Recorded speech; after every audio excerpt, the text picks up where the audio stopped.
কলিজা দিয়ে ভালোবেসেছিলেন হযরতে বেলাল হাবশী গোলাম রাদিয়াল্লাহু তাআলা আনহু।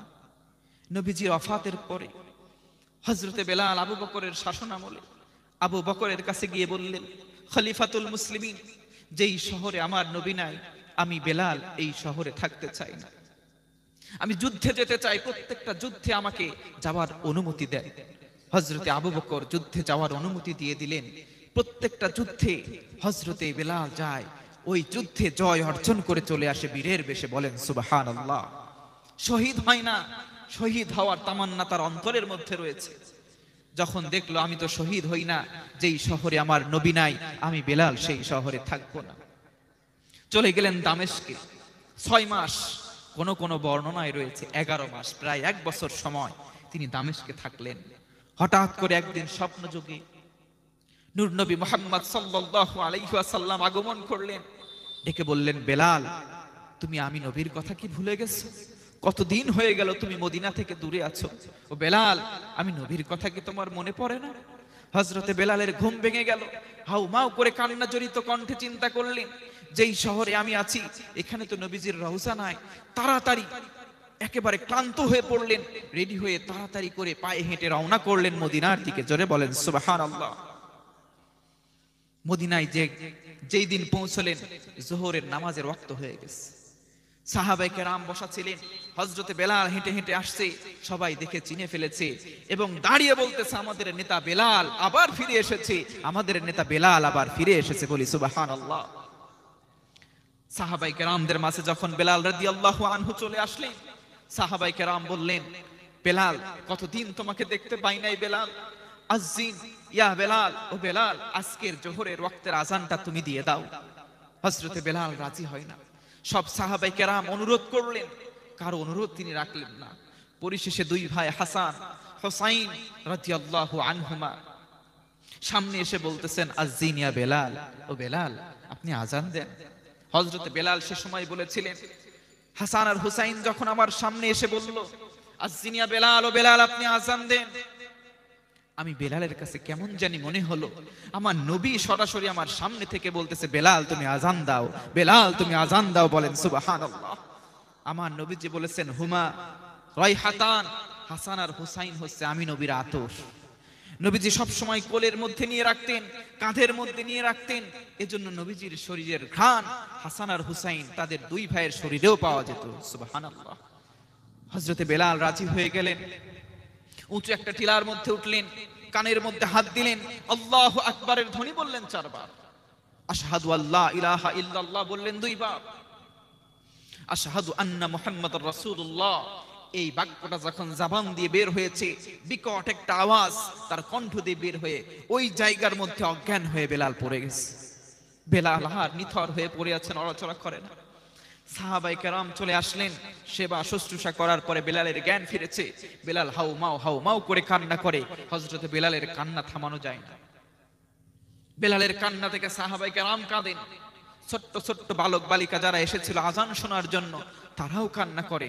হযরতে বেলালের কান্না তারিখুল ইসলামে উল্লেখ করা হয়েছে, আসাদুল বুকাই ফিল মদিনা, মদিনার মধ্যে সর্বাধিক কান্নার দিন হচ্ছে ওই দিন যেই দিন হযরতে বেলাল আযান দিতে গিয়েও আযান দিতে পারে নাই। বলা যাবে কি আল্লাহু আকবার?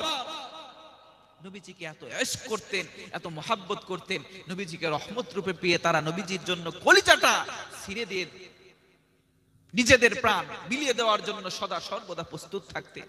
হযরতে বেলালকে জিজ্ঞেস করা হলো, তুমি কেন আযান দিতে পারো না? হযরতে বেলাল কান্না জড়িত কণ্ঠে বললেন, শোনো আমার বন্ধুরা, আমি যখন আযান দিতাম আমার নবীজি আমার সামনে ইমামতি করতেন। যখনই আমি আযান দিতাম নবীজি আযানের সময় আমার সামনে চলে আসতেন। আমি আল্লাহু আকবার বলতাম 4 বার, আশহাদু আল্লা ইলাহা ইল্লাল্লাহ বলতাম 2 বার। যখন আমি বেলাল আশহাদু আন্না মুহাম্মাদুর রাসূলুল্লাহ বলতাম, আমার এই শাহাদাত আঙ্গুলি দিয়ে আমি আমার নবীজির চেহারা মোবারকের দিকে ইশারা করতাম।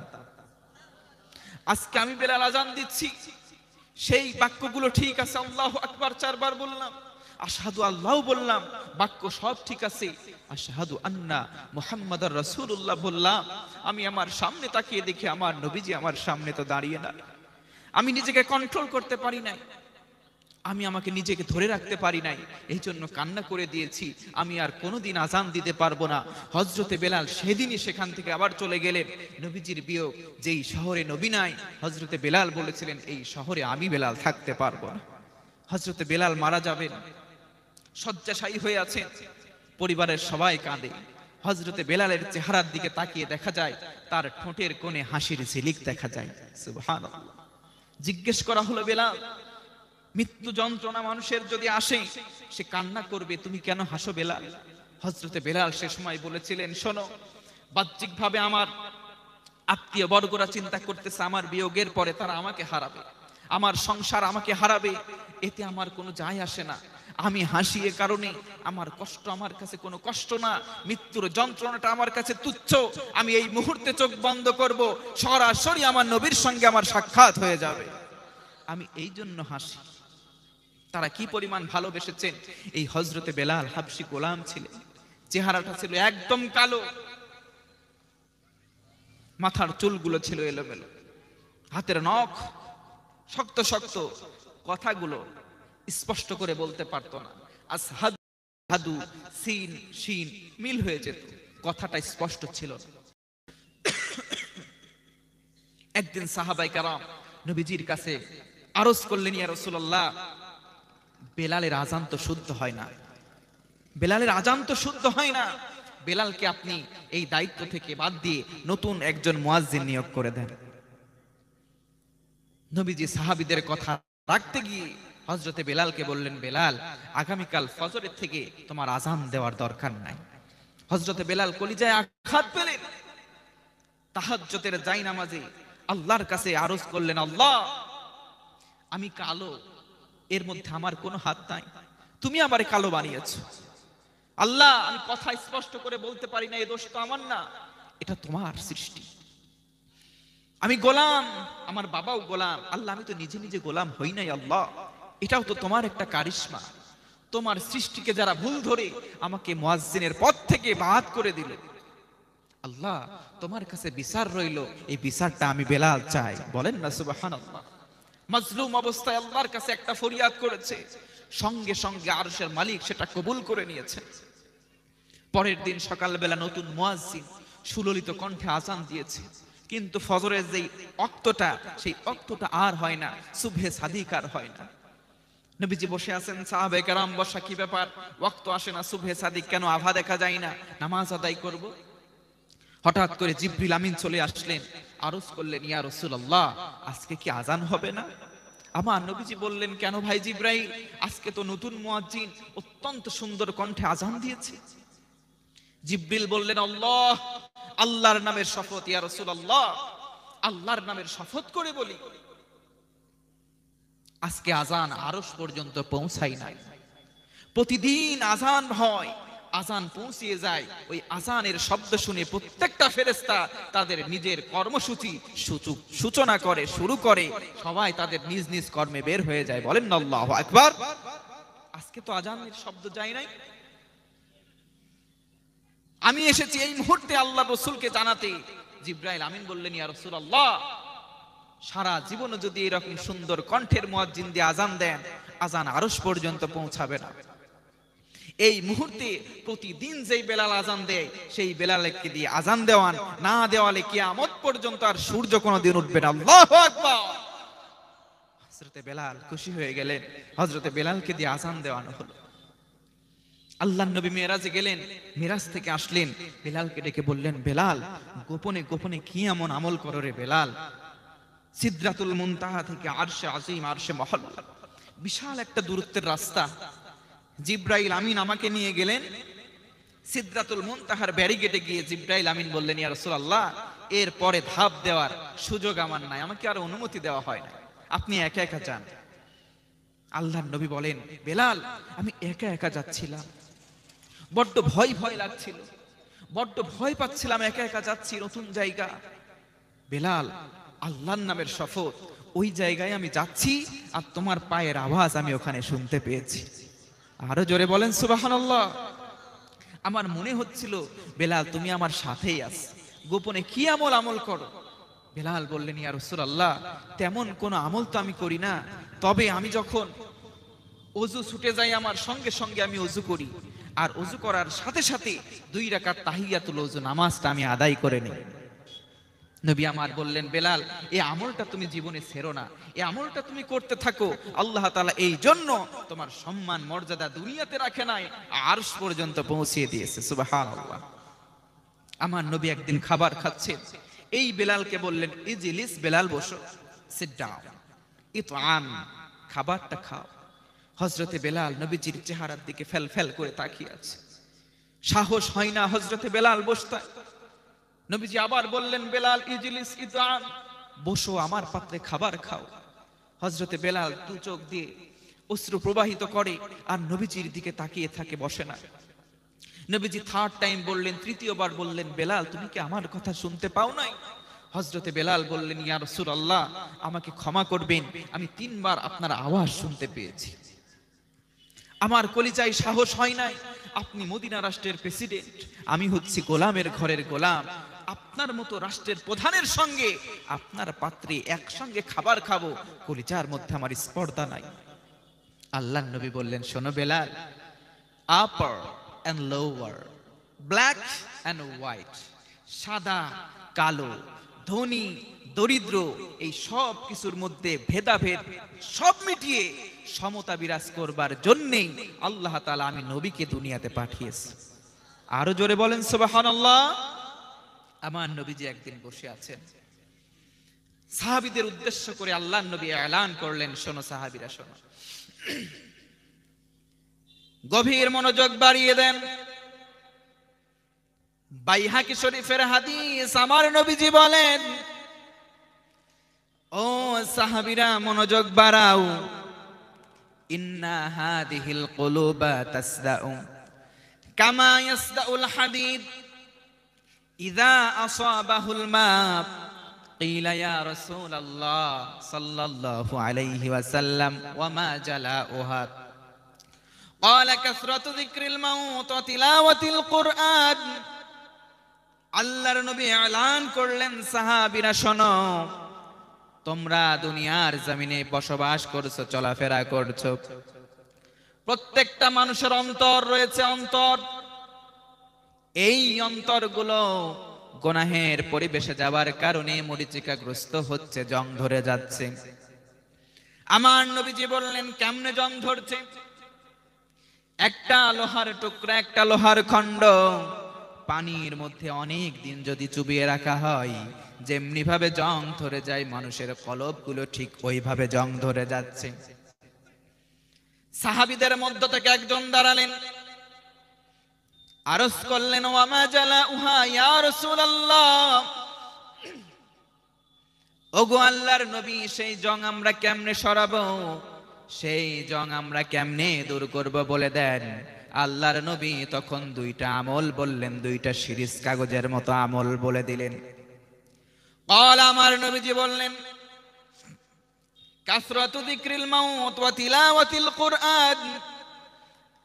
ও আমার সাহাবীরা শোনো, বেশি বেশি মরণকে স্মরণ করো, আর বেশি বেশি তোমরা কোরআন আল কারীমের তেলাওয়াত করো। আজকে আমরা মরণকে স্মরণ করি না। আমার নবীজি বলেছেন, শেষ জামানার মানুষ সংখ্যাধিক্য হওয়ার পরেও মার খাবে। আজকে মুসলমান আমরা সংখ্যায় অনেক বেশি, এরপরেও গোটা বিশ্বে মার খাচ্ছি, কথা বলেন ঠিক কিনা? আমার নবীজি বলেছেন, প্রধানত 2 কারণে মুসলমানরা লাঞ্ছিত হবে। 1 নম্বর হচ্ছে হুব্বুদ দুনিয়া, মুসলমানের কলিজার মধ্যে দুনিয়ার প্রতি যখন লোভ বেড়ে যাবে, তখন মুসলমানরা অপমানিত হবে, মার খাবে। 2 নম্বর হলো কারাহিয়াতুল মাউত, মুসলমান যখন মৃত্যুকে অপছন্দ করবে, মৃত্যুবরণ করে আল্লাহর ডাকে সাড়া দিতে হয়, আল্লাহর জন্য জীবন দিতে হয়, এ কথা যখন মুসলমান ভুলে যাবে, আল্লাহর নবী বলেন মুসলমানরা তখন লাঞ্ছিত হবে, অপমানিত হবে। আজকে সমাজের দিকে তাকিয়ে দেখেন, যারা সুদের সঙ্গে ব্যবসা করে, সুদের জন্য টাকা চাই, আপনি তার কাছে গিয়ে টাকা কামনা করেন, বলবে আরো লাগলে বলো। আর যদি একজন বলে কর্জে হাসানা দাও, বলবে টাকা কি সব সময় কাছে থাকে নাকি? এমন মানুষ সমাজে দু একটা আছে না নাই? আছে না ভাই? আপনি তার কাছে গিয়ে বলেন কিছু টাকা আমার প্রয়োজন, হাওলাত দাও। সামাজিক ভাবে আমরা টাকা দিতে চাই না। যদি বলে ভাই টাকা দাও, এক সপ্তাহ পরে একটু বেশি দেব, ইন্টারেস্ট। কি দেব? ইন্টারেস্ট। সরাসরি সুদ বলে না, বলে লভ্যাংশ দেব। নাউজুবিল্লাহ বলবেন না? সামাজিক কিছু হক রয়েছে, আমরা এই সামাজিক হকগুলো পালন করি না। সামাজিক হকগুলো পালন করি না। জগৎ বিখ্যাত মানুষগুলোর জীবনী থেকে শিক্ষা নিতে হবে, যারা আল্লাহ দ্বীনের জন্য নিজেদের জীবনগুলোকে উৎসর্গ করে গিয়েছে। আব্দুল্লাহ ইবনে মুবারক রাহমাতুল্লাহি আলাইহি জগৎ বিখ্যাত একজন আলেম ছিলেন। তার জামানায় তিনি একবার হজ করেছেন, আরেকবার হজ করবেন। আব্দুল্লাহ ইবনে মুবারক কিছু টাকা গচ্ছিত করেছেন। আব্দুল্লাহ ইবনে মুবারক ওই টাকা দিয়ে হজে যাবেন আগামী কালকে বিকেল বেলা। এবার ওই দিনে তার ছেলে দেখে গেটের কাছে এসে কান্না করছে। বাবা তুমি কাঁদো কেন? সন্তান দেখে বলে, বাবা আমি গিয়েছিলাম পাশের বাড়িতে, গোশত রান্না করেছে ওরা, আমি চাইলাম বাবা আমার ওরা দিল না, আমি আবার চাইলাম দিল না, তৃতীয়বার চাইলাম বাবা দেয় নাই, দেয় নাই তো দেয় নাই, আমারে ঘাড়ে ধাক্কা দিয়ে বের করে দিছে। আব্দুল্লাহ ইবনে মুবারক তার সাথীরা চলে এসেছে, হজে যাওয়ার জন্য পায়ে হেঁটে যেতে হবে। সবাইকে বললেন তোমরা যাও, হেঁটে যাওয়া শুরু করো, আমি আসছি। ছেলেকে সাথে নিয়ে ওই বাড়িতে গেলেন। যাওয়ার পরে বললেন আসসালামু আলাইকা ইয়া আহলাল বাইত, বাড়ির মধ্যে যারা আছো তাদের প্রতি সালাম, কেউ বাড়িতে আছো? বাড়ির মালিক বের হয়ে এসে দেখে জগৎ বিখ্যাত আলেম আব্দুল্লাহ ইবনে মুবারক বাড়ির সামনে দাঁড়ানো। বলে আপনি এত বড় একজন আলেম মানুষ আমার বাড়িতে হঠাৎ? আমার এই সন্তান তোমার বাড়িতে এসেছিল? হ্যাঁ এসেছিল। তোমার বাড়িতে গোশত রান্না হয়েছে? হ্যাঁ হয়েছিল। আমার সন্তান তোমার কাছে চেয়েছিল? হ্যাঁ চেয়েছিল। বারবার চেয়েছিল? হ্যাঁ চেয়েছিল। দাওনি? না দেইনি। ঘাড়ে ধাক্কা দিয়ে বের করে দিয়েছো। আমার যদি ভুল হয়ে থাকে মাফ করে দিবেন, আমি ঘাড়ে ধাক্কা দিয়ে বের করে দিয়েছি। কেন এই কাজ করলে তুমি, ছোট্ট মাসুম বাচ্চা?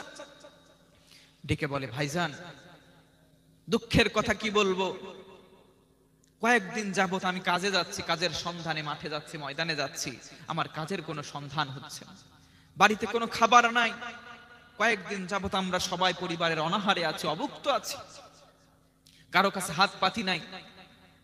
ময়দান থেকে ফিরে আসছিলাম, হঠাৎ করে দেখি পাশে একটা গরু, মরা গরু পড়ে আছে। আমি ওখান থেকে অল্প একটু গোশত নিয়ে এসে রান্না করেছি। আমি শুনেছি নবীজির হাদিস থেকে, জীবন যখন উপেক্ষিত হবে, জীবন চলে যাওয়ার সন্ধিক্ষণ যখন চলে আসবে, মৃত্যু থেকে বাঁচার জন্য হারাম ওই সময় আমাদের জন্য হালাল হয়েছে। আমরা রান্না করেছি, আমাদের জন্যই মরা গরুর গোশত খাওয়াটা জায়েজ। কিন্তু আপনি তো সাহেবে মাল, আপনাকে আমি চিনি, আপনার সন্তানকেও চিনি, ওর জন্য তো এটা হালাল নয়। আমি এজন্য তাকে ঘাড়ে ধাক্কা দিয়ে বের করে দিয়েছি।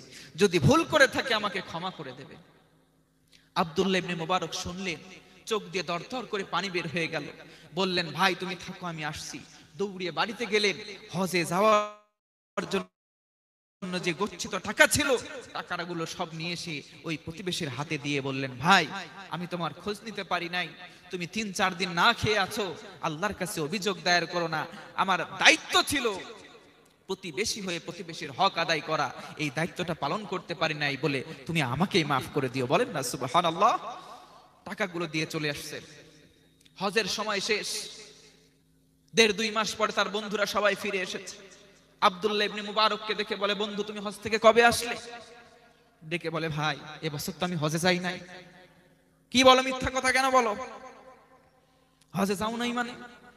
আমরা কয়েকজন তাওয়াফ করছিলাম, আমরা নিজ চোখে তোমাকে দেখেছি, তোমরা আমার সামনে সামনে হেঁটে যাচ্ছ, তুমি আমার সামনে সামনে হেঁটে যাচ্ছ, তাওয়াফ করছো।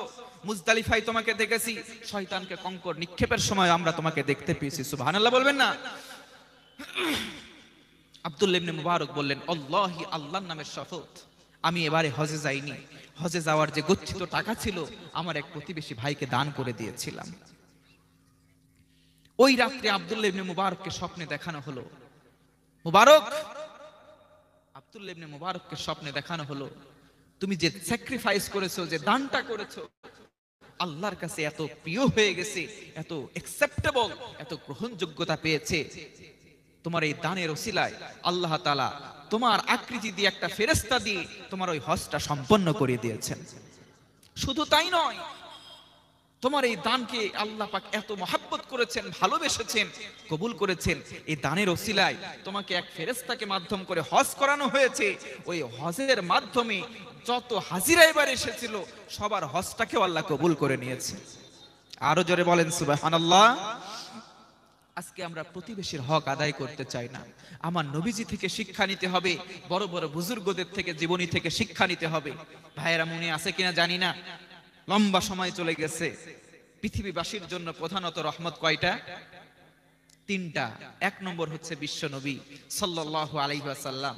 আসেন আরেকটা হাদিস বলি, আমরা পরের পয়েন্টে যাব। আমার নবীজি একদিন বসে আছে, সাহাবীরা সামনে বসা, পেছন দিক থেকে একটা সাহাবী আসলেন, যা আর রাজুল, বেদুইন একটা লোক, একটা সাহাবী আসলেন, অতটা শিক্ষিত না। এসে বললেন, মাতা সাআতু ইয়া রাসূলুল্লাহ, নবীজি আমার কলিজার মধ্যে বড্ড একটা বিষয় জানতে ইচ্ছা হয়, মাতা সাআ, কিয়ামতটা কবে হবে? আমার নবীজি মুস্কি একটা হাসি দিলেন, বললেন, সাহাবী, মা ইস্তাআদাত্তা লাহা, কিয়ামতের কথা জিজ্ঞেস করলে তোমার কলিজায় তো সাহস কম না? তুমি কি জানো কিয়ামতটা কি? কিয়ামতের জন্য তোমার প্রিপারেশন, তোমার প্রস্তুতিটা কেমন? আগে তুমি বলো। কিয়ামত এত কঠিন বিষয়। আল্লাহ তাআলা কোরআনের মধ্যে বলেন, ইয়াউমা ইয়াফিরুল মারউ মিন আখি ওয়া উম্মিহি ওয়া আবি ওয়া সাহিবাতিহি ওয়া বানি। ও বান্দারা, কিয়ামত সহজ কোনো বিষয় নয়। কিয়ামত সহজ কোনো বিষয় নয়। এদিন মানুষ মানুষকে দেখে পালাতে থাকবে। বিশেষ করে আখি, ভাই তার ভাইকে দেখে পালাবে, সন্তান তার পিতামাতাকে দেখে পালাবে, পিতামাতাও তার সন্তানকে দেখে পালাবে। মুফাসসিরিনে কেলাম উল্লেখ করেছেন, একটা মায়ের কাছে সন্তান এসে বলবে, মা, একটা নেকি বড্ড অভাব হয়েছে, আজকে একটা নেকির অভাবের কারণে আমাকে জাহান্নামের কাঠগড়ায় আসামি হতে হচ্ছে। ও মা, একটা নেকি তুমি আমাকে ধার দাও। জন্মদাত্রী মা ডেকে বলবে, কে বলেন? আপনাকে তো আমি চিনি না, আপনি আমাকে মা বলে ডাকছেন কেন? সন্তান তো দূরের কথা, এই পৃথিবীতে, এই দুনিয়ার জমিনে আমার তো কোনোদিন বিয়েই হয় নাই। আল্লাহু আকবার বলবেন না? মা তার সন্তানকে অস্বীকার করবে। আমার আল্লাহ বলেন, স্বামী তার স্ত্রীকে দেখে পালাতে থাকবে, স্ত্রী তার স্বামীকে দেখে পালাতে থাকবে, বরং প্রত্যেকে নিজের আমল নিয়ে সেদিন ব্যস্ত হয়ে পড়বে। ও সাহাবী, কিয়ামতের কথা তুমি জিজ্ঞেস করলে, মা ইস্তাআদাত্তা লাহা, তোমার প্রিপারেশনটা কেমন? আগে তুমি একটু বলো। আল ইয়াউমা নাখতিমু আলা আফওয়াহিহিম ওয়া তুকাল্লিমুনা আইদিহিম ওয়া তাশহাদু আরজুলুহুম বিমা কানু ইয়াকসিবুন। আমার আল্লাহ বলেন, সেদিন মানুষের মুখে সিল মেরে দেওয়া হবে, সেলাই করে দেওয়া হবে, মানুষ কথা বলতে পারবে না। ওয়া তুকাল্লিমুনা আইদিহিম, আল্লাহ বলেন কথা বলবে তার হাত। ওয়া তাশহাদু আরজুলুহুম, এই সাক্ষী দেবে মানুষের প্রত্যেকের দুইটা পা, বিমা কানু ইয়াকসিবুন, দুনিয়ার জীবনে ভালো কি কি করেছে, মন্দ কি কি করেছে, এই বিষয়ে সাক্ষী দেবে পা। বলে দেবে, এই পা দিয়ে হেঁটে হেঁটে মাহফিলে গিয়েছিল, নাকি এই পা দিয়ে হেঁটে হেঁটে চুরি করতে গিয়েছিল, জেনা করতে গিয়েছিল, অশ্লীল কোন কাজের মধ্যে গিয়েছিল। এই পা, এই হাত সেদিন সব আমার আল্লাহকে বলে দেবে। ও সাহাবী, তুমি কিয়ামতের কথা জিজ্ঞেস করেছো, কিয়ামতের জন্য কেমন প্রস্তুতি নিয়েছো? সাহাবী তখন আরজ করবেন, ইয়া রাসূলুল্লাহ, তেমন কোন নফল নামাজ আমি আদায় করতে পারি না, ওয়ালা মিন সাওমিন, তেমন কোন সিয়াম আমি পালন করতে পারি নাই, ওয়ালা মিন সাদাকাতিন ইয়া রাসূলুল্লাহ, তেমন কোন দান সদকাও করতে পারি নাই, ওয়ালাকিন্নী উহিব্বুল্লাহ ওয়া রাসূলাহু, বলি সুবহানাল্লাহ। ওগো নবীজি, বেশি নফল নামাজ পড়তে পারি না, রোজা করতে পারি নাই, দান সদকাও করতে পারি নাই, তবে ইয়া রাসূলুল্লাহ, আমি আমার কলিজার চাইতে বেশি আল্লাহ এবং রাসূল আপনাকে মহব্বত করি। বলেন সুবহানাল্লাহ। নবীজি বললেন, তাই নাকি? আর কোনো টেনশন নাই, আর কোনো ভয় নাই। দুনিয়াতে যার সাথে যার মহব্বত, তার সাথেই তার কিয়ামত হয়ে যাবে। আর একটু জোরে বলেন। নবীজি অপর হাদিসে বলেন, মান আহাব্বা সুন্নতি ফাকাদ আহাব্বানি ওয়া মান আহাব্বানি কানা মাই ফিল জান্নাহ। যে ব্যক্তি আমি রাসূলকে, মান আহাব্বা সুন্নতি ফাকাদ আহাব্বানি, আমার সুন্নতকে ভালো, আমি নবীকেই ভালোবাসলো। ওয়া মান আহাব্বানি, যে আমাকে ভালোবাসলো, কানা মাই ফিল জান্নাহ, নবী আমার এই দুইটা আঙ্গুল এইভাবে দেখালেন, বললেন শোনো, যে ব্যক্তি আমি নবীকে ভালোবাসবে, জান্নাতে সেই ব্যক্তি আর আমি পাশাপাশি থাকবো। বলেন না সুবহানাল্লাহ। আমার নবীজি কিয়ামতের দিন ময়দানে মাহশার যখন কায়েম হবে, সিজদা দিয়ে পড়ে থাকবেন আল্লাহর আরশের কাছে। আল্লাহ বলবেন, ইরফা রাসাক, অ্যারাইজ ইওর হেড, ও হাবিব, আপনি আপনার মাথাটা উঁচু করেন, একটু উঁচু করেন, মনের মধ্যে কি দুঃখ আছে, কি বেদনা আছে, এক্সপ্লেইন করেন আমার কাছে, আমার কাছে আপনি খুলে বলেন, আপনার সব চাওয়া আমি আল্লাহ আজকে পুরা করে দেব। আমার নবীজি বলবেন, আল্লাহ, সব নবী তো তাদের মুস্তাজাবুদ দাওয়া দুনিয়ার জমিনে চেয়ে নিয়েছেন, ওগো রব্বুল আলামিন, আমি চাই আমার গুনাহগার উম্মতের পক্ষে সুপারিশ করব, আল্লাহ তুমি তাদেরকে মাফ করে জান্নাত দিয়ে দেবে। বলেন সুবহানাল্লাহ। আল্লাহ কবুল করে নেবেন। তবে আমার নবীজি নিজে বলেন, সবার পক্ষেও আমি সুপারিশ করতে অনুমোদন পাবো, কিন্তু 5 শ্রেণীর এমন মানুষ রয়েছে, তাদের পক্ষে আমি সুপারিশ করব না। কয় শ্রেণী? সবাই বলেন, জোর হলো না। 5 শ্রেণী। ভাইরা কি ঘুমিয়ে গেছেন? ঘুমিয়ে গেছেন আপনারা? আমি একটু টেস্ট করি। বিবাহ করনি যারা, যারা যুবক মঞ্চে যারা আছেন, আপনারা একটু বিচারকের ভূমিকায় থাকবেন। বিয়ে করেনি যারা, আমি বলবো লিল্লাহে তাকবীর, তোমরা বলবে আল্লাহু আকবার। সেকেন্ড টাইম আমি লিল্লাহে তাকবীর বললে যারা বিবাহ করেছেন তারা আল্লাহু আকবার বলবেন। আমি দেখতে চাই কাদের আওয়াজটা উঁচু হয়, কারা ফার্স্ট হয়। পরীক্ষা দেওয়া যাবে? দেওয়া যাবে ইনশাআল্লাহ। যুবক যারা, তারা রেডি হয়ে যাও, লিল্লাহে তাকবীর। এই যুবকের তালিকা থেকে নাম কেটে দাও। মুরব্বী বাবাজিরা রেডি হয়ে যান, তাদেরকে ফেল করাতে হবে। যারা বিবাহ করেছেন, আমিও আপনাদের দলে আছি, যারা বিবাহ করেছেন রেডি হয়ে যান, লিল্লাহে তাকবীর। মাশাআল্লাহ। আমাদের এলাকায় একটা কথা বলে প্রবাদ, পুরান চাল ভাতে বাড়ে, ওল্ড ইজ গোল্ড।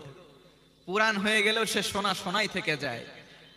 এক বাক্যে বলতে পারি, মুরব্বীরাই জয়যুক্ত হয়েছে। কথা বলেন ঠিক কিনা? আমরা সমন্বিত কণ্ঠকে বুলন্দ করে আর 3টা বার সবাই মিলে একজোটে আল্লাহর নামের বরত্ব ঘোষণা করব। আল্লাহর ঘোষণা, ওয়া রাব্বাকা ফাকাব্বির। তাকবীর দিতে হবে কার নামে? আল্লাহর নামে তাকবীর দেব সবাই একত্রে 3 বার, লিল্লাহে তাকবীর, লিল্লাহে তাকবীর। আর একটু আওয়াজে লিল্লাহে তাকবীর। মাশাআল্লাহ। আমি জানতে চাচ্ছি, আমার আলোচনা কি বুঝে আসছে ভাই? আলোচনা বোঝা যাচ্ছে? আল্লাহি, আল্লাহর নামে শপথ করে বলি, যতদিন থেকে এই ময়দানে আল্লাহ পাক কবুল করেছেন, এলোমেলো কোনো কথা বলার অভ্যাস আমি আব্দুল করিম আরাবির নেই। আমি চেষ্টা করি মানুষকে কিছু খোরাক দেওয়ার, এবং আল্লাহ তাআলা যেন এখান থেকে আমাকেও আপনাদের সকলকে আমল করার তৌফিক দান করেন। এলোমেলো কথা আমরা অনেক শুনে থাকি, যে কথাগুলো বলছি সবগুলো কোরআন সুন্নাহর আলোকে। এখান থেকে যদি একটা আমলও আমাদের বাস্তবিক জীবনে কাজে লেগে যায়, হতে পারে এই আমলটাই আমাদের নাজাতের ওসিলা হয়ে যাবে।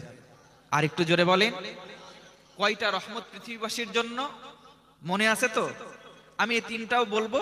এখন আসুন, নবীজি আমার বলেন 5 শ্রেণীর মানুষকে আল্লাহ নবীজি সুপারিশ করবেন না। সংক্ষিপ্ত করে বলি। 1 নম্বর হলো মুশরিক।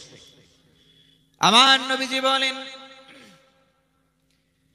উম্মতের জন্য আমি নবী সুপারিশ করব, কিন্তু 5 শ্রেণীর এমন মানুষ, তাদের পক্ষে আমি নবী শাফায়াত করব না। 1 নম্বর হলো যারা মুশরিক, ঈমান আনার পরে যারা শিরিক করবে, আমার নবী বলেন তাদের পক্ষে আমি নবী কোনো সুপারিশ, কোনো শাফায়াত করব না। 2 নম্বর হলো সাহিবুল বিদআহ, যারা সমাজে বেদাত করবে, আমার নবীজি বলেন যারা সুন্নাহ ব্যতি রেখে বেদাত করবে, তাদের পক্ষে আমি নবী শাফাত করব না। 3 নম্বর হলো হাকিমুজ জালিম, অত্যাচারী যারা শাসক হবে, এমন বাদশা যারা প্রজাদেরকে এমন ভাবে অত্যাচার করে, জুলুম করে, জুলুম করার পরে জালিম হয়ে যায়। অত্যাচারী শাসক যারা হবে তাদের পক্ষেও নবীজি শাফায়াত করবেন না।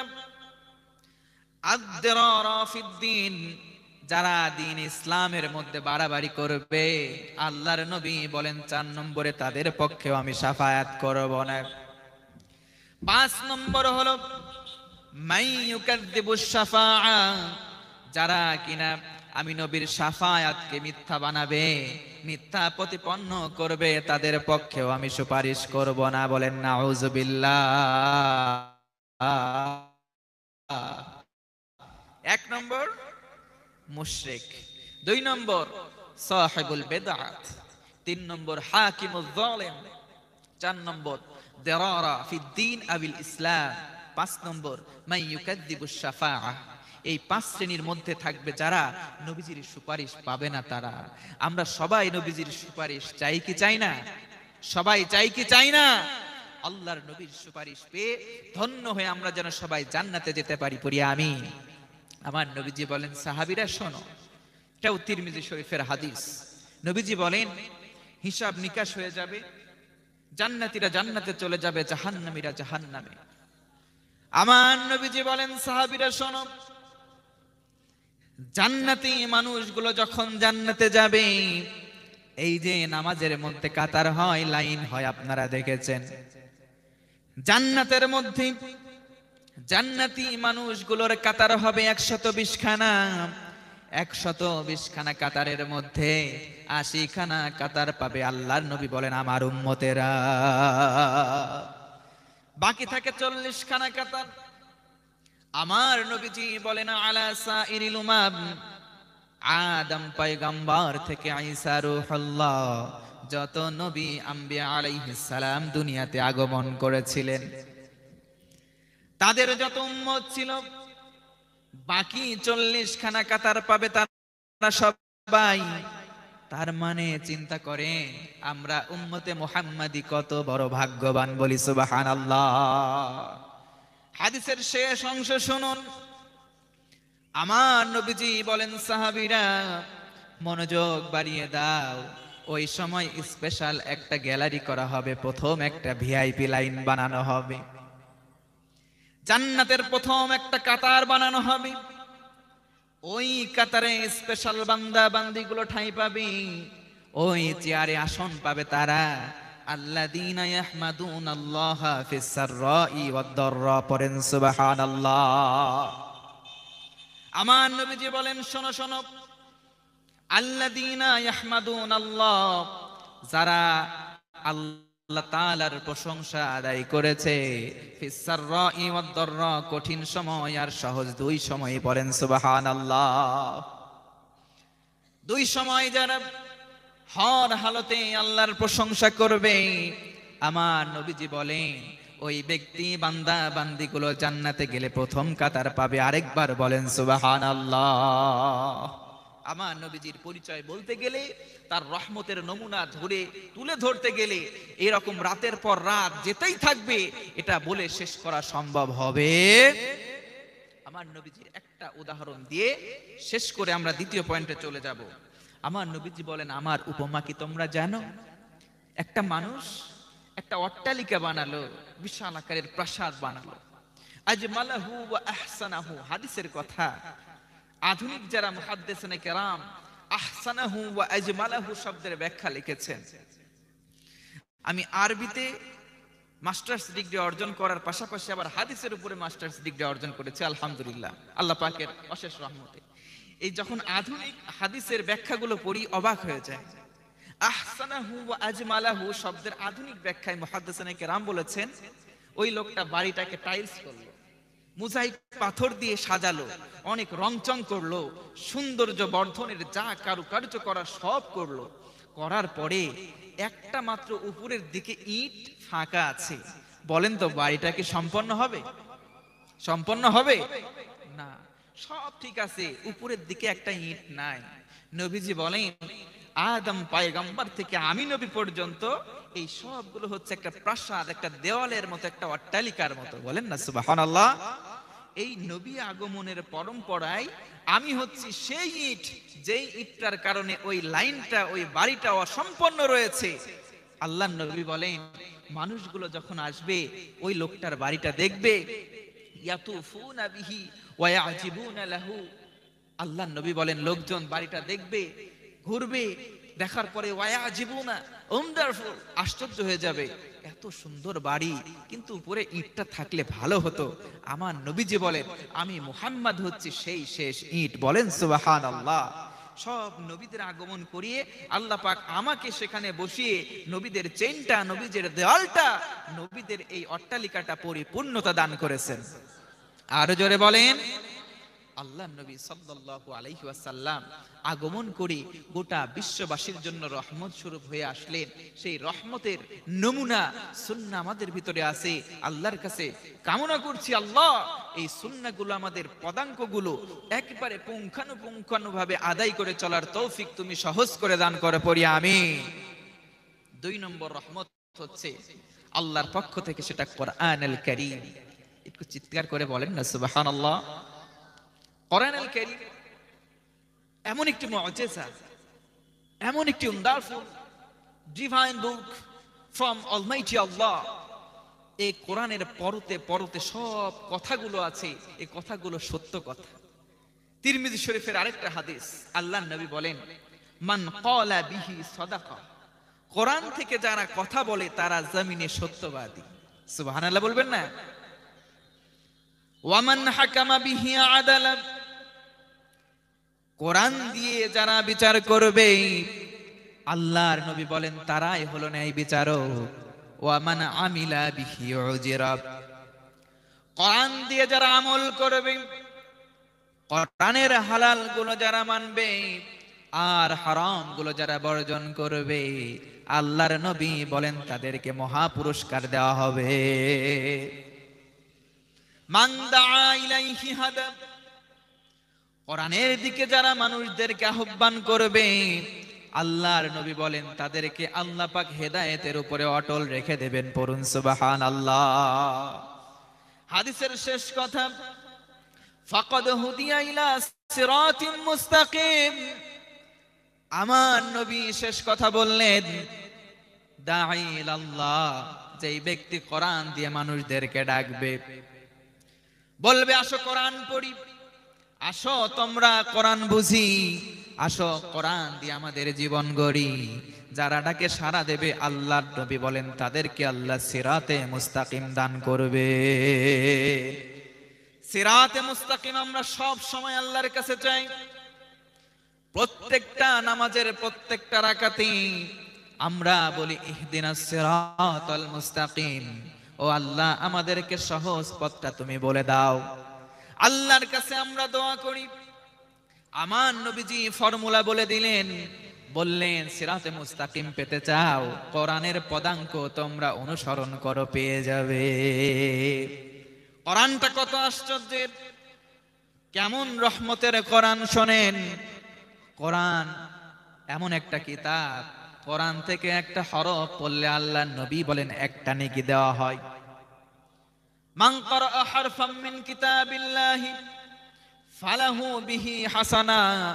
আমার নবীজি বলেন কোরআন থেকে একটা হরফ পড়লে একটা নেকি তাকে দেওয়া হয়। ওয়া হাসানাতু আশারা আমসাল। আমার নবীজি হাদিসের পরের অংশেই বলেন, ওই একটা নেকিকে 10 গুণ বাড়ানো হয়। একটা হরফ তেলাওয়াত করলে সঙ্গে সঙ্গে 10টা নেকি লিখে দেওয়া হয়। শুধু তাই নয়, হযরত উসমান ইবনে আফফান রাদিয়াল্লাহু তাআলা আনহু থেকে বর্ণিত হাদিস, আমার নবীজি বলেন তোমরা শোনো, খায়রুকুম মান তাআল্লামাল কুরআন ওয়া আল্লামা। দুনিয়ার জমিনে শ্রেষ্ঠ হলো তারা যারা নিজেরা কোরআন শেখে আর যারা মানুষদেরকে কোরআন শেখায়। আমার নবীজি বলেন, আফদালুল ইবাদাতি তিলাওয়াতিল কোরআন। আবার নবীজি অপর হাদিসের মধ্যে অর্ডার করলেন, আদেশ করলেন, তাআল্লামুল ফারাইদ ওয়াল কুরআন ওয়া আল্লিমুহান নাস ফাইন্নী মাখবুস। ও ও আমার সাহাবীরা, উম্মতের কাছে মেসেজটা পৌঁছিয়ে দিও, তাআল্লামুল ফারাইদা ওয়াল কুরআন, তোমরা মিরাস, পিতা মারা গেলে সন্তানকে যেই নীতিতে জমিটা বন্টন করতে হয় ওই নীতি আর কোরআনে কারিমটা শিক্ষা দাও। কেননা সব সময় তো আমি নবী থাকবো না, আমাকে মাকবুজ কবজ করে নেওয়া হবে। সুতরাং আমার থেকে কোরআনটা শিখে তোমরা অপরকে শিখাও। পড়েন না সুবহানাল্লাহ। কোরআনটা কত আশ্চর্যের, কত আশ্চর্যের। আন-নাযারু ইলা সালাসাতি হিয়া হাসানা। গভীর মনোযোগ বাড়ান ভাই, গভীর মনোযোগ বাড়ান। আমার নবীজির ভাষ্য, তিন দিকে পৃথিবীতে এমন জিনিস রয়েছে, এই তিন দিকে তাকালেই সওয়াব হয়। চিৎকার করে বলেন সুবহানাল্লাহ। কয় দিকে তাকালে সওয়াব হয়? তিন দিকে তাকালে সওয়াব হয়। এক নম্বর হচ্ছে আন-নাযারু ইলাল কাবা। চিৎকার করে বলেন সুবহানাল্লাহ। আমার নবীজি বলেন, কেউ যদি মক্কায় যায়, হজ করবার জন্য গমন করে, হজ করার সময় কাবা শরীফের দিকে তাকানো লাগে তাওয়াফ করার সময়। আল্লাহর নবীজি বলেন, কারো জীবনে যদি হজ্জ মাবরুর হয়, হজটা যদি কবুল হয়ে যায়, আল্লাহ তাআলা তাকে মাসুম বেগুনাহ বানায়া দেয়। পড়েন সুবহানাল্লাহ। জীবনে যারা হজ করেছেন, মুসাফির অবস্থায় আল্লাহর কাছে দোয়া করি, মালিক বারবার তাদের হজ করার তৌফিক দাও। আর যারা এখন পর্যন্ত যেতে পারি নাই, ও আরশের মালিক আল্লাহ, তোমার কাছে দোয়া করি আল্লাহ, আমাদেরকে জীবনে একটা বারের জন্য হলেও হজ করার তৌফিক তুমি দান করো। পড়ি আমিন।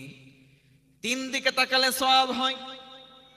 দুই নম্বর হলো আন-নাযারু ইলা ওয়াজহিল ওয়ালিদাইন। আমার নবীজি বলেন, কোন সন্তান হয়ে পিতামাতার চেহারার দিকে একবার নেক নজরে যদি কেউ তাকায়, সঙ্গে সঙ্গে একটা কবুল হজের সওয়াব আমার আল্লাহ পাক ওই বান্দা বান্দির আমলনামায় দান করে। এ কথা যখন সাহাবীরা শুনলেন, একজন সাহাবী দাঁড়িয়ে আরজ করলেন, ওগো আল্লাহর নবী, আমি যদি আমার পিতামাতার দিকে দৈনিক 100 বার করে তাকাই তাহলে কি হবে? নবী আমার মুস্কি একটা হাসি দিলেন, বললেন, সাহাবী কোনো টেনশন নাই, আল্লাহর রহমতের ভান্ডার এত ছোট নয়, 100টা কবুল হজের সওয়াবই তোমাকে দান করা হবে। আরো জোরে বলেন, যাদের পিতামাতা এখনো বাড়িতে জিন্দা অবস্থায় বেঁচে আছে, বারবার যদি নেক নজরে তাকায়, প্রতিদিন কবুল হজ করার সুযোগ আছে না নাই? সবাই বলেন, আছে না নাই?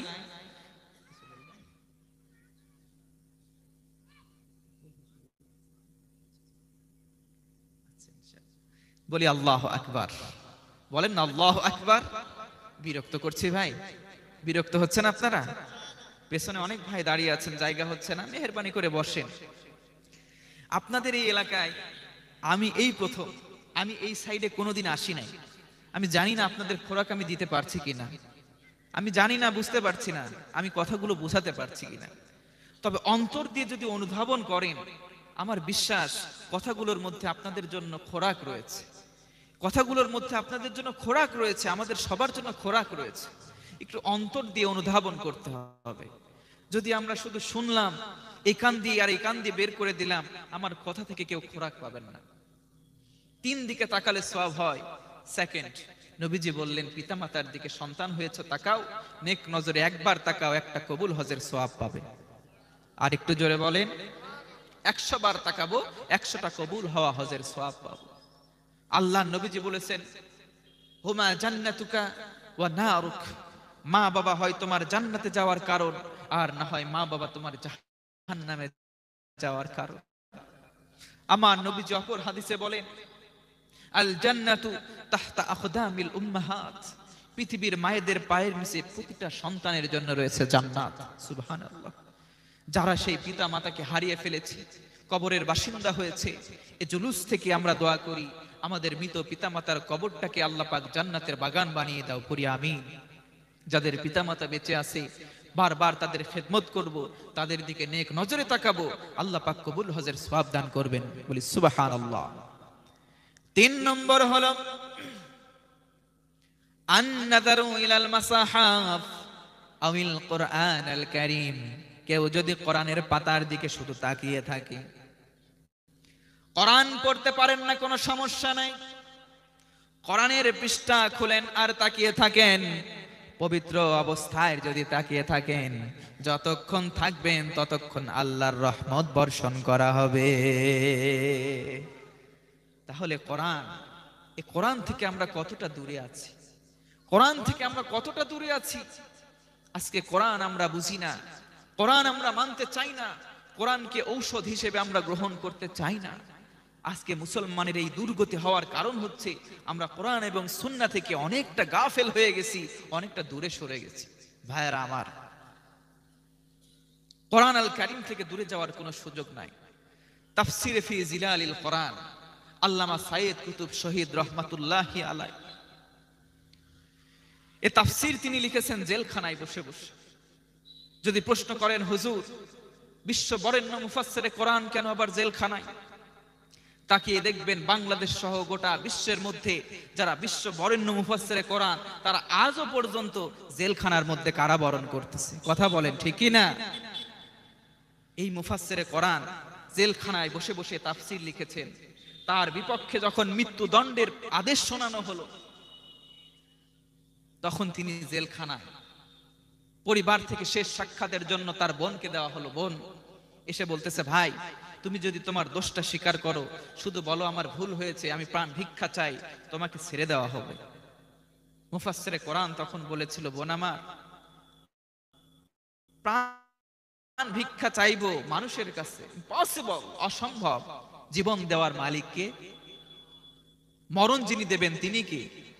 আল্লাযী খালাকাল মাউতা ওয়াল হায়াতা লিয়াবলুয়াকুম আইয়ুকুম আহসানু আমালা। তখন বিশ্ববরেণ্য মুফাসসিরে কোরআন বলেছিলেন, বোন আমার, আমি আমার রবের সঙ্গে অলরেডি কথা দিয়ে ফেলেছি। আর একটু জোরে বলেন। জেলখানায় বসে বাতিলের প্রস্তাব পেয়েও বাতিলের কাছে মাথা নত করে নাই। সর্বশেষ তাকে ফাঁসির কাষ্ঠে ঝুলিয়ে হত্যা করা হয়েছে। এই বিশ্ববরেণ্য মুফাসসিরে কোরআন তাফসিরে ফি জিলালিল কোরআন, এই তাফসিরের মুকাদ্দমা ভূমিকা অংশে উল্লেখ করেন, ফি জিলালিল কোরআন হিয়া নিয়ামা, কোরআনের ছায়াতলটাই হচ্ছে আল্লাহর পক্ষ থেকে নিয়ামত। এই নিয়ামতকে তিনি 3 ভাগে ভাগ করেছেন। 1 নম্বর, কেউ যদি কোরআনের ছায়াতলে এসে নিজের জীবনটা দেয়, আল্লাহ পাক রব্বুল আলামিন সঙ্গে সঙ্গে 3টা নিয়ামত দেয়। 1 নম্বর, তারফাউল উমার, তার সম্মান দুনিয়া এবং আখিরাতে আল্লাহ বাড়িয়ে দেয়। ওয়া তাবারাকাহুল হায়াত, তার জীবনটা বরকতময় আল্লাহ পাক করে দেন। ওয়া তাসকিয়াহুল হায়াত, তার জীবন পরিচালনার ক্ষেত্রে ছোট ছোট ভুল হতে পারে, এই ভুলগুলো আল্লাহ পাক মাফ করে তাকে মাসুম বানিয়ে দেয়। সুতরাং কোরআন থেকে দূরে থাকার কোনো সুযোগ আমাদের নাই। সর্বশেষ যে পয়েন্টটা 3টা রহমতের, 1 নম্বর বলেছি বিশ্বনবী সাল্লাল্লাহু আলাইহি ওয়াসাল্লাম। নাম্বার 2 কোরআনুল কারীম। থার্ড এন্ড ফাইনাল, প্রত্যেক সন্তানের জন্য তাদের নিজ নিজ পিতামাতা হচ্ছে আল্লাহর পক্ষ থেকে রহমত। বলা যাবে কি সুবহানাল্লাহ? এই পিতামাতা সম্পর্কে কিছু কথা বলেই ফেলেছি। আল্লাহ রাব্বুল আলামিন পিতামাতার হক যেন সঠিকভাবে আদায় করার তৌফিক আমাদের দান করে, পড়ি আমিন। মা বোনেরা অনেক এসেছে, আমি তাদের সম্পর্কে মাত্র 7টা কথা বলতে চাই। মা বোনেরা যারা এসেছেন আমার দিকে মনোযোগ বাড়ান। ইহুদি মহিলাদের 7টা খারাপ বৈশিষ্ট্য আছে। এই 7টা বৈশিষ্ট্য কোনো মুসলমান ঘরের নারীর মধ্যে যদি দেখা যায়, আল্লাহর নবীজির ভাষ্য থেকে আমরা জেনেছি আল্লাহ পাক ওই নারীদের কোনো বিচার নেবেন না, হিসাব করবেন না, উইদাউট জাজমেন্ট, কোনো বিচার ব্যতি রেখেই তাদেরকে বলা হবে তোমরা জাহান্নামে চলে যাও। নাউজুবিল্লাহ বলেন। 1 নম্বর, আল্লাহর নবীজি যেই 7টা খারাপ খাসলতের কথা বললেন, তার 1 নম্বর গুণ হচ্ছে আন্নানা। ওই মহিলা, যেই মহিলা নিজেকে আমিত্ব প্রকাশ করে। শাশুড়ি বাড়িতে আছে, শাশুড়িকে মানুষই মনে করে, বলে এই সংসারে আমি এসেছি, সবকিছুর মালিক এখন আমি। এমন কুলাঙ্গার বউ 2-1টা আছে না ভাই? কথা বলেন, আছে না নাই? আল্লাহর নবীজি কত কঠিন বললেন। এই মহিলাটা যাবে জাহান্নামে। 2 নম্বর, মান্নানা, শুধু কথায় কথায় খোঁটা দেয়, ভুল ধরে খোঁটা দেয়, অথচ খোঁটা পাওয়ার যোগ্য নয়। এমন কাজ করতে থাকলে নবীজির ভাষ্য সেই মহিলাটাও যাবে জাহান্নামে। 3 নম্বর, মান্নানা, স্বামীর হালাল কাজে যেই নারীটা, যেই স্ত্রীটা অবাধ্য হয়, স্বামী বলে আই রে, স্ত্রী বলে না আমার বান্ধবীর সাথে যাই রে, আছে না নাই? এক এলাকায় স্বামী আর স্ত্রী দুইজনই চাকরি করে। রাত্রেবেলা বাসায় ফিরেছে, স্বামী বলে প্রাণের স্ত্রী, এক গ্লাস পানি আমাকে দাও। স্ত্রী বলে জগের মধ্যে পানি আছে, পাশে গ্লাস আছে, তুমি ঢেলে খাও। এমন বউ আছে ভাই দু একটা, আমাদের মধ্যে আছে না?